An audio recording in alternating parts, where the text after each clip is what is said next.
Lords, and welcome to another Project Life monthly recap for 2019. This is April, and as I was looking back through my photos for April, I was completely struck by the number of flower pictures I took. Around here, I live in Oregon in the Pacific Northwest, and April is a time where everything really just explodes and we get tons of green, we get tons of color. I personally love tulips and daffodils, and so I plant a lot of those, and this month my main story is all of those things coming to life. So as I looked back through my photos, which if you've been following along, that's how I have been doing Project Life this year, is that at the end of the month, I simply look back through the photos that I took over the course of the month, and I decide what's the story that sticks out for me, or what are the stories that stick out for me. In previous months, I have kind of identified 3 main stories per month. This month was really obviously flowers. Like, that was the story when I looked back over the course of the month. So that's what I'm going to focus on in my Project Life album. I'm going to have a couple inserts. As you can see down here on my table right now, I have a 6x8. I also have my coffee because it's morning, and that's what we do in the morning. I've got a 6x8 here that has the 2 4x6 pockets. This is from the April Stories by the Month kit, as well as the one that's going to go on the back here is a quote card. And then I just went ahead and wrote all my journaling, which tells the story of the flowers. It identifies a couple other things that were happening around here over the month, which is Simon starting driver's ed. I went to a conference in Austin, and a little bit of some other sport related things for a couple of the other kids. So I think that there are definitely some people who would look at this, especially compared to how I was doing Project Life in the past, where it was weekly, and feel like, where's everybody else? Or where's the stories of everyone else? Or where's just the rest of the stuff? And like I said, this year I'm just making this intentional decision to focus on the stories that I see pop up when I look back over the month. So it's a little bit less of random everyday life kinds of pictures, which I'm okay with for this year. I'm also okay with that partly because I'm going into Week in the Life, which is a project that I do every year, and it's actually starting on Monday, May 6th. And for that 1 week, I'm going to document really closely, or I don't know if closely is the right word, more intentionally, what our everyday life looks like right now. What are our rhythms? So I want to use that project to kind of target the routines, the everyday kind of stuff, and use Project Life in this monthly format as more of an overview, and what were some of the things that I saw that popped up over the course of the month, or what feels meaningful to me when I look back at the month itself. So that's just a little explanation for that. Like I've said in almost every video that I've done so far this year about Project Life, I might change my mind next year, and I may go back to the weekly format. I don't know. I have no idea yet, and I'm not worrying about it. I'm just going to focus on right now. So if you are looking down here, one of the things that you will see is all of my flower pictures, and these have all been trimmed to 3x3. So I'm printing them out 3x3. I'm using the 3x3 9x12 page protectors for this, and I am simply putting them in here in the order that I took them. So I went through my photo program, my photo management program. I picked out and I'm including many of the flower pictures that I took over the course of the month. It's not all of them, there was a few more, but I was fine to limit them to these 2 9x12 pages. And I am not going to embellish these. I'm just going to leave them as they are, because they are so colorful, they're so pretty, they make me so happy, partly because these flowers, the tulips and the daffodils, they're fleeting, right? They come and then they go, and they don't come back again for another year. So capturing them is really something that makes me happy, growing them and capturing them. So what I need to do is simply stick those all in the pockets, and I will keep working on that here in a minute. Then I'm gonna have this 6x8, like I showed you, page protector that's gonna go in the inside here. As I almost always do when I have an insert, I'm going to add an Avery index tab. So I'm pulling a couple of those out here.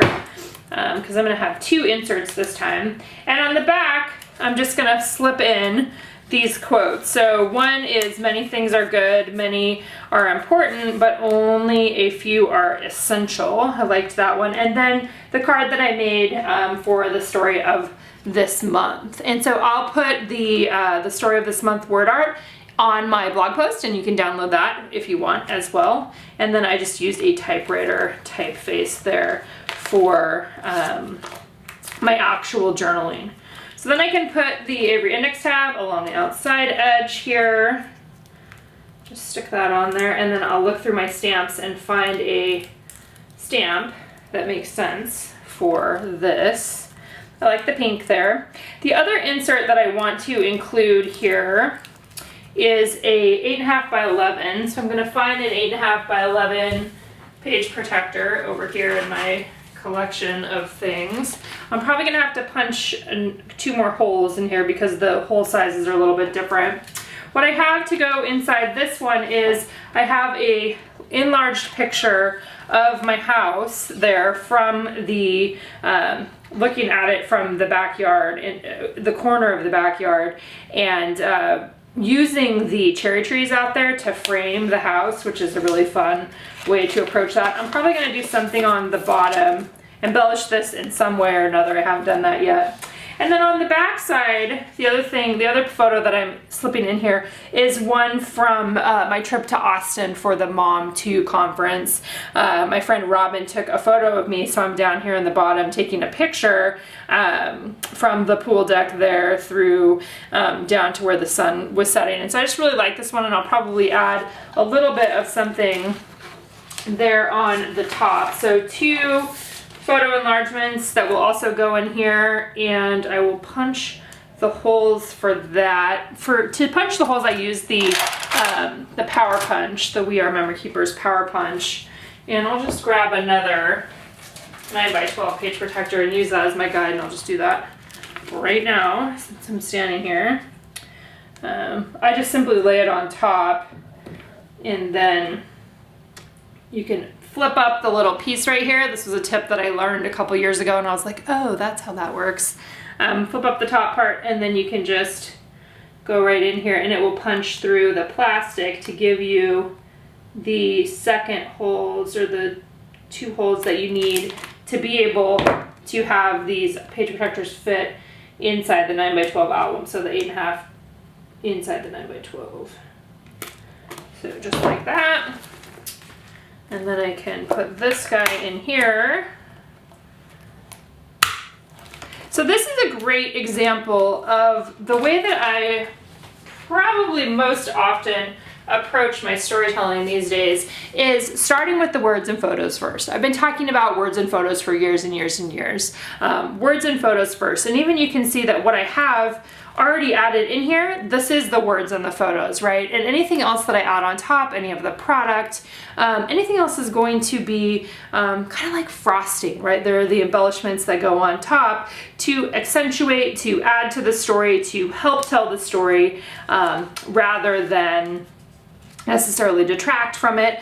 And sometimes in some projects I do things that are more, you could say creative or more crafty, or I'm adding more embellishments, or I'm using paint, or I'm doing those sorts of things. And sometimes it's purely, let's just print our photos, slide them in the pockets, and then make sure that there are some words present to go along with those to actually tell a little bit more of the story. So that's my goal when I am doing this. I'm going to add another one of these guys here along the edge, and I'm going to line it up with the other one. This is on that 8.5 by 11 page protector.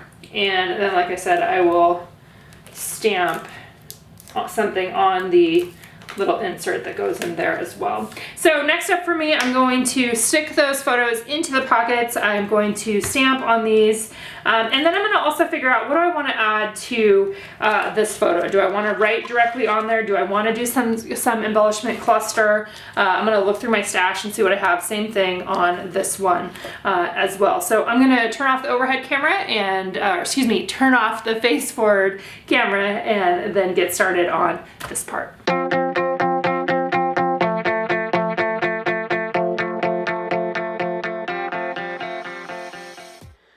right, so getting down to business here of actually putting all of the things in the pockets.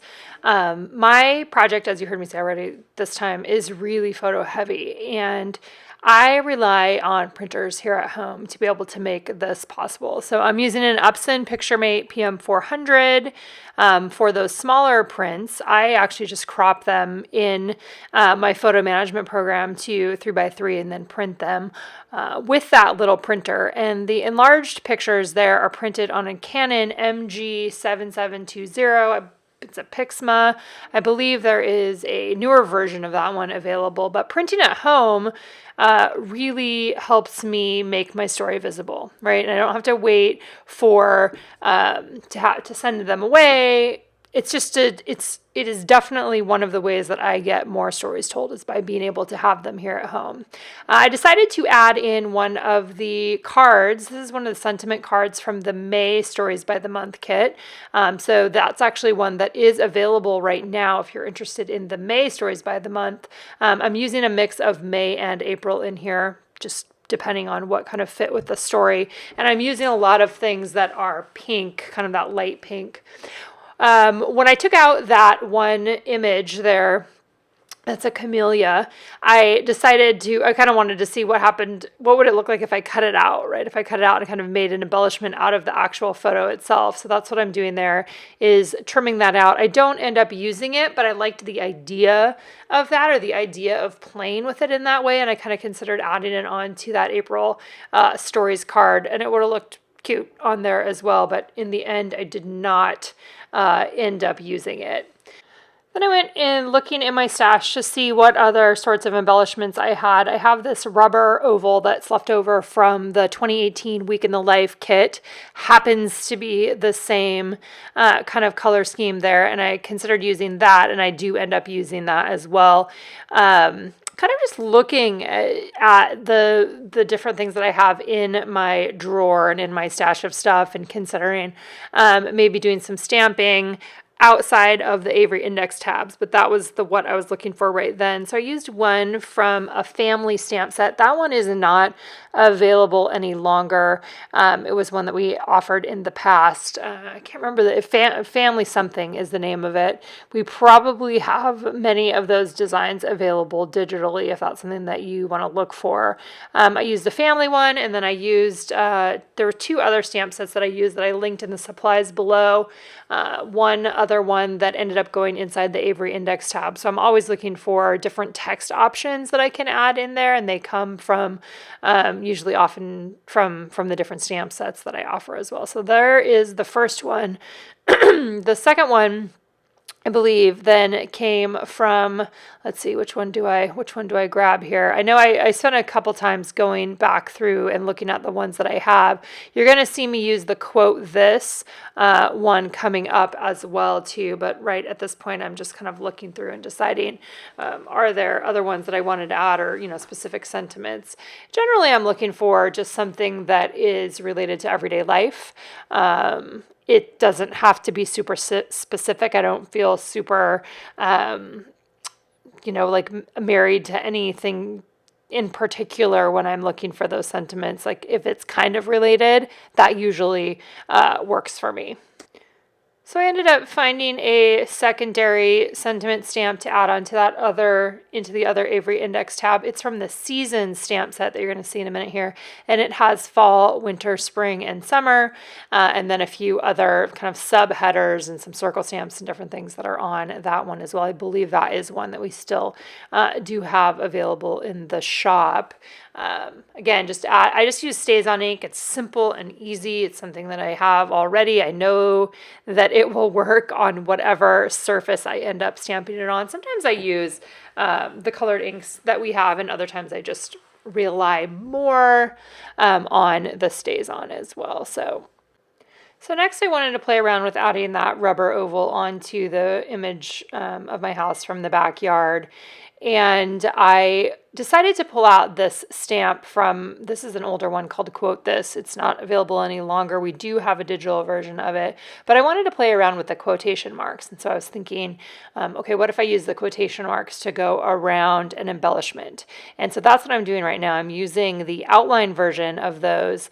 I did one of each of them first, and then I added a second one on after I was trying to remember, like, what does this, how do quotation marks actually go? But I liked the look of it. I liked the really graphic quality of it. And you'll see how I repeat that idea on the back side as well. I'm using red line tape to attach the rubber piece down. All right, and then you can see stamping the other sentiments right on top, or the other quotation marks, so that I have this big graphic with a focus on that rubber embellishment there.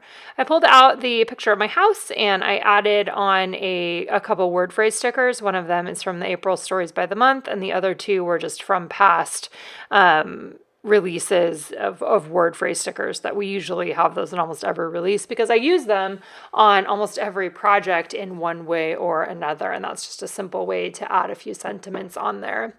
On the back of the large photo, the second enlarged photo, is a picture of me taking a picture when we were in Austin for this mom conference, or it's not a mom conference, it's for brands and marketers and people that speak to moms, and I'm using a smaller version of those quotation marks on the back there to create a space for my journaling. So again, those are acting as a graphic, but also acting as a place for me to write my story in just a little bit of space there. So, and then I'm underlining those, and then I was looking through my stash of stuff to see what, do I want to add another stamp on top? What kind of embellishment could I add to the top portion there? And I ended up grabbing a rectangle puffy piece, rectangle puffy title, I guess you could say, that was from a past add-on for either the Story Kit or the Stories by the Month. I'm not sure which one, but it's a blue piece there. It has adhesive on the back, and that was a great embellishment to add on there as well. The last thing that I decided to do was add one other sentiment card into the pictures of the photos. So I pulled one of those out and used one from April.